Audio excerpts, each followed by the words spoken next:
10 Biblical Heroes. Number 10. Ehud, the left-handed prophet. Ehud was a prophet who lived in the time of the Judges. He is best known for his cunning plan to assassinate Eglon, the king of Moab. You see, the Moabites had oppressed the Israelites for 18 long years, and so God raised up Ehud to deliver his people. But Ehud wasn't your typical warrior. He was left-handed, which was considered to be a disadvantage at the time because most people were right-handed. But Ehud didn't let this hold him back. He used his unique ability to his advantage and was able to sneak up on King Eglon and deliver the fatal blow. Judges chapter 3 verses 12 to 15. And the Israelites cried out to the Lord, and he raised up a deliverer to the children of Israel, who was Ehud, the son of Gera, a man left-handed. And by his right hand he made a sword, and he came against Eglon, the king of Moab, and slew him. And Israel said of him, underneath the greatness of Moab, he has made it very quiet. Thus peace came to Israel in the days of Ehud, the judge, who had delivered them. Number 9. Samson. Samson was the last of the judges and is perhaps the most famous of them all. He was a man with incredible strength who was called by God to deliver Israel from the Philistines.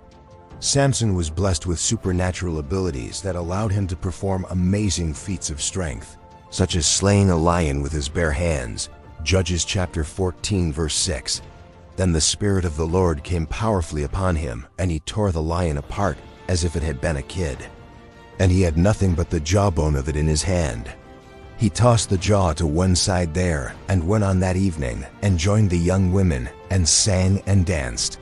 Samson's strength was a result of his Nazirite vow, which he took before birth, setting him apart for God's service. However, Samson's weakness was his dalliance with women, particularly Delilah, who betrayed him to the Philistines and caused him to lose his strength and ultimately his life. Nevertheless, even in his death, Samson was able to take out the Philistine leaders with him. Judges chapter 16 verse 29. Then Samson called unto the Lord and said, O Lord God, remember me, I pray thee, and strengthen me, I pray thee, only this once, O God, that I may with one act of revenge be even with the Philistines. And therewith he pulled himself together again and slew 1,000 men of the Philistines. Number 8. David. David is one of the most iconic heroes of the Old Testament. He's the second king of Israel after Saul. He is best known for his bravery and skill as a warrior, as well as his wisdom and faithfulness to God. David faced many enemies, both foreign and domestic, but he never lost faith in God. He trusted in God's promises and believed that God would help him to overcome any obstacle. One of David's greatest acts of courage was when he faced the giant Goliath. When all of Israel's soldiers were afraid to fight against Goliath, David stepped up to the plate with only a sling and 5 stones in his pocket. He took aim and with one stone struck the giant in the forehead, killing him instantly. Another example of David's courage can be seen in his battle with King Saul. When Saul tried to kill David, David could have easily killed him, but he didn't. Instead, he showed mercy and compassion towards his enemy. 1 Samuel 24, verses 6 to 7. And David said to himself, If I now offer this up for a burnt offering, what will Saul say? What will he think? While I am yet alive, have I then slain the king's son? Have I not also bound him in the law? Number 7. Joseph.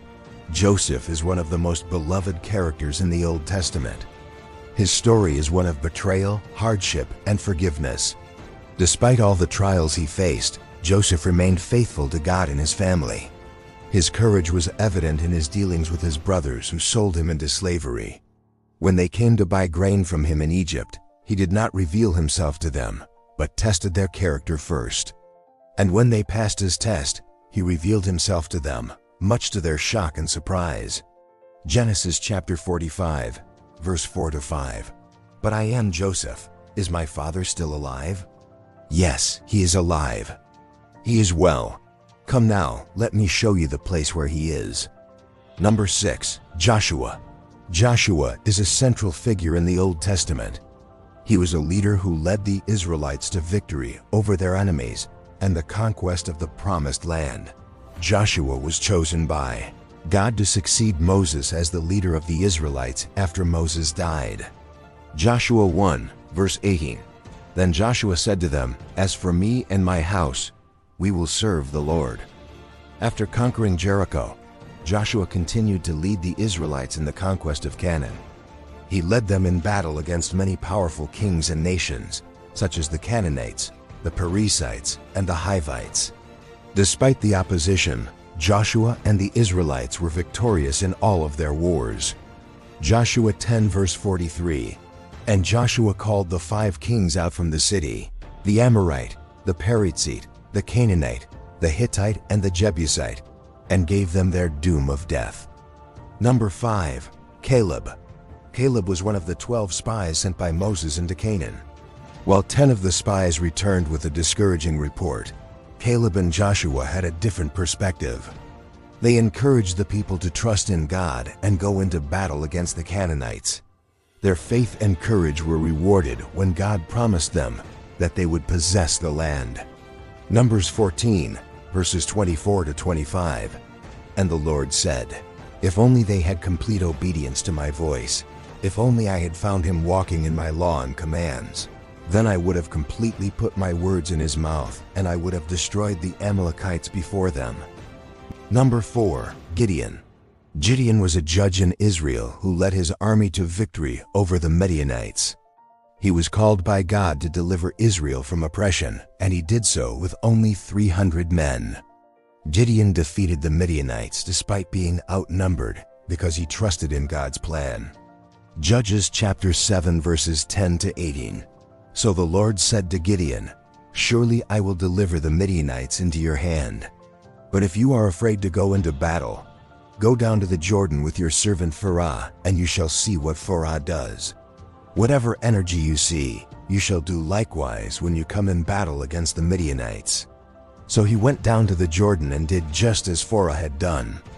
And when he returned, he defeated the Midianites. Number 3. Shadrach, Meshach, and Abednego. These 3 friends were thrown into the fiery furnace by King Nebuchadnezzar because they refused to bow down to a golden image that he had set up. They trusted in God to deliver them from the burning flames, and they were rewarded accordingly. Daniel chapter 3 verses 24 to 25. Then the king was astonished and rose up in a hurry. He spoke and said to them, "Did you not just now cast 3 men bound into the midst of the fire?" They answered and said to the king, "We do not serve your gods or worship the image of gold which you have set up." Nebuchadnezzar then looked for them, and indeed Shadrach, Meshach, and Abednego, whom the king had cast into the midst of the burning fiery furnace, were walking in the midst of the fire, and their hair and their coats were not singed, nor was there a smell of fire on them. Number 2. Daniel.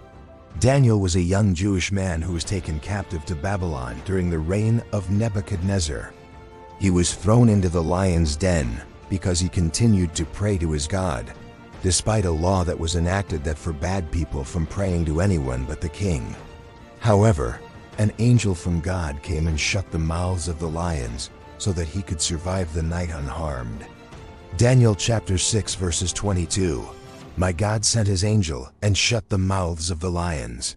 And behold, I am with you in the midst of the lions. Number 1. Esther. Esther was a young Jewish woman who became the queen of the Persian Empire. She saved her people from annihilation by risking her own life. When the wicked Haman plotted to destroy all the Jews in the empire, Esther risked her life by revealing her identity to the king and asking for his help. When Haman heard that Esther was a Jew, he tried to persuade King Artaxerxes to kill her along with all the Jews. But when Esther revealed her identity to the king, she turned the tables on Haman and saved herself and her people. Esther chapter 7 verse 6. Then the king arose in a rage, left the king's scepter, and they hanged Haman on the same gallows that he had prepared for Mordecai. Which of these heroes inspires you the most? Let us know in the comments below. And don't forget to like and share this video with your friends and family. Thank you for watching. See you next time.